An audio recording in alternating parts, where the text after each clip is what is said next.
92 लाख की ज़मीन 5 करोड़ 60 लाख में खरीदी गई ट्रस्ट के द्वारा। नजूल की ज़मीन खरीदी गई जो खरीदी बेची नहीं जा सकती। तो इस प्रकार से ज़मीन के नाम पे खूब जम के घोटाला हुआ। अभी तक तो ना कोई एफआईआर हुई।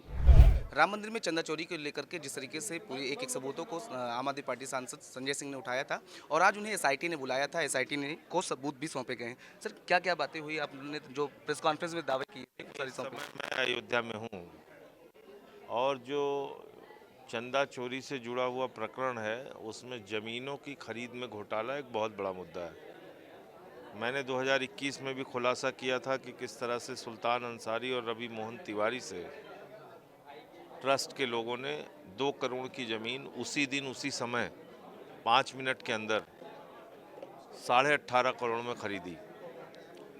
आज जो मैंने कागजात दिए हैं उसमें मैंने बताया है कि 92 लाख की ज़मीन 5 करोड़ 60 लाख में खरीदी गई ट्रस्ट के द्वारा, चंपत राय के द्वारा। 3 करोड़ की ज़मीन 24 करोड़ में खरीदी गई। नजूल की ज़मीन खरीदी गई जो खरीदी बेची नहीं जा सकती। 9 करोड़ की ज़मीन 55 करोड़ 47 लाख में खरीदी गई। तो इस प्रकार से ज़मीन के नाम पे खूब जम के घोटाला हुआ। 20 लाख की ज़मीन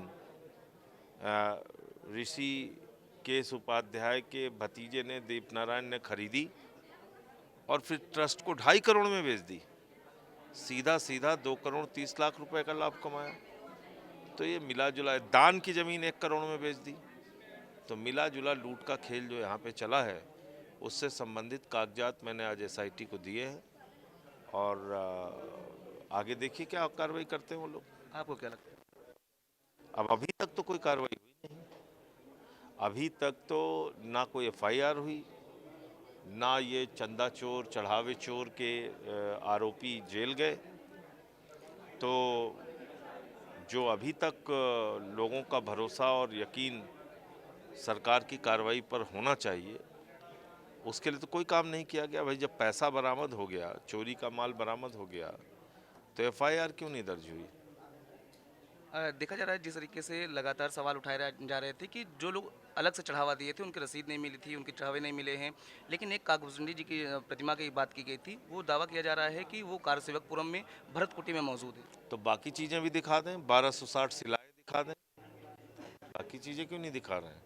200 किलो चांदी दिखा दें, 60 किलो चांदी दिखा दें। अब मान लीजिए वो है भी तो उसको समय पे जिसने दान दिया था उसको रसीद क्यों नहीं दी गई, उसको फोटो क्यों नहीं भेजी गई? तो ये तो बताना चाहिए। सूत्र के हवाले से खबर आ रही है कि चंपत राय और अनिल मिश्रा ने इस्तीफा दे दिया है। ये सुबह से खबर चल रही है। पता नहीं, मुझे नहीं मालूम। उन्होंने अगर आधिकारिक रूप से आपको बताया हो तो बताइए। क्या लगता है आपको देना चाहिए? नहीं, देना ही नहीं चाहिए, उनको जेल जाना चाहिए भैया। आप तो इस्तीफा के चक्कर में पड़े हैं, उनको तो जेल जाना चाहिए। प्रभु श्री राम के नाम पे लूट किया है उन्होंने, उनको तो जेल जाना चाहिए। आप सोचिए जो भारतीय जनता पार्टी प्रभु श्री राम की नहीं हुई वो आम की क्या होगी, वो इस देश की क्या होगी? प्रभु श्री राम के घर में चोरी हो गई और उसकी एफआईआर नहीं लिखी जा रही। आपके घर में चोरी की एफआईआर क्या लिखी जाएगी? आप बताइए। एक आखिरी सवाल ये है कि जिस तरीके से लगातार दावा किया जा रहा था कि चोरी हुई है, उसको लेकर के अब भारतीय जनता पार्टी के एक नेता है, उन्होंने पीएमओ को लेटर लिखा था और पीएमओ से जवाब मांगा गया। तो उसमें कहा जा रहा है कि चंपत राय की तरफ से जवाब नहीं दिया गया, ट्रस्ट की तरफ से कोई जवाब नहीं दिया गया जो उसमें चढ़ावा है या तमाम चीज़। सोचिए जो प्रधानमंत्री को जवाब नहीं दे रहा है, प्रधानमंत्री के ऑफिस को जवाब नहीं दे रहा है, वो किसी के बस का है इन लोगों से लड़ पाना? आप खुद सोच लीजिए।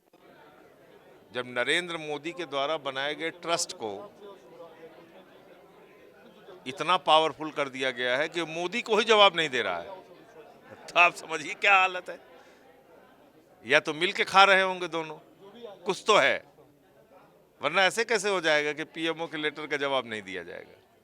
तो बिल्कुल देखिए, ये आम आदमी पार्टी सांसद संजय सिंह थे। साफ तौर पे इन्होंने एसआईटी से मुलाकात हुई थी। जो सबूत एसआईटी ने मांगा था वो इन्होंने सौंपा है।